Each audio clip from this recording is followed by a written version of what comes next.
নমস্কার, কেমন আছেন সবাই? রিমিস ব্লগে আপনাদের সকলকে স্বাগত জানাই। চলে আসলাম আপনাদের মধ্যে নতুন একটি ভিডিও নিয়ে। আজকে ঘুম থেকে উঠে সকাল সকাল স্নানটা আগে সেরে নিয়েছি, তারপরে আর দেরি না করে চায়ের জলটা বসিয়ে দিলাম। যেহেতু আজকে ঘুম থেকে উঠতে একটু লেট হয়ে গিয়েছিল, সেই জন্য তাড়াতাড়ি করে স্নানটা সেরে চাটা বসিয়ে দিলাম। আচ্ছা, আপনাদের ওইদিকে ওয়েদারটা আজকে কেমন আছে একটু জানাবেন কমেন্টে। আর সকাল 8:30টার পর না আর চা করতে ইচ্ছা করে না, চা খেতেও ইচ্ছা করে, সেই জন্যই আর কি একটু তাড়াহুড়ো করছিলাম। তো চলুন, এবার চাটা হয়ে গেছে, চাটা একটু কাপে ভালো করে ঢেলে নিই।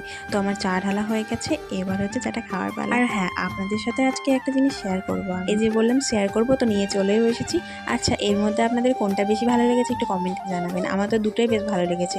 এগুলো দোলের মেলা থেকে কিনেছিলাম, ভারী শক্ত। দোলের মেলা হয়েছে তো অনেক দিনই হয়ে গেল, তো জিনিসগুলো একবারও ভালো করে পরিষ্কার করা হয়নি, তো সেই জন্যই আজকে বার করেছিলাম আর আপনাদের সাথে একটু শেয়ারও করে নিলাম। তো অবশ্যই কমেন্টে বলবেন যে কোনটা বেশি ভালো লেগেছে। এদিকে দেখুন, আমার বাবা বাজারে গেলেই না কিছু না কিছু একটা আনবেই ফলের মধ্যে। তো আজকে সেরকমই নিয়ে চলে এসেছিল কটা আম, আর আমগুলোর সাইজগুলো দেখুন বেশ ভালো ছিল। আর আমার ফলের মধ্যে না এই আমটাই বেশি ভালো লাগে জানেন। আর আপনাদের ফলের মধ্যে কোন ফলটা বেশি ভালো লাগে সেটা কিন্তু কমেন্টে অবশ্যই জানাবেন। আর রাখি পূর্ণিমা যেহেতু সামনে চলে আসছে, তো সেহেতু কাজও শুরু হয়ে গেছে। দেখুন প্রত্যেকটা রাখি কি সুন্দর লাগছে, সব হচ্ছে স্টোনের আর পুঁথির।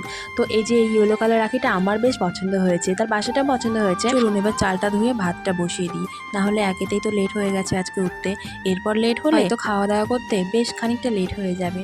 তো আর দেরি না করে আমি চালটা ধুয়ে নিয়েছি তাড়াতাড়ি, এরপর আমি রান্নাটা বসিয়ে দিয়েছি। সকালকার রান্না বান্নার দায়িত্বটা আমারই থাকে, আর দুপুরেরটা মাই রান্না করে।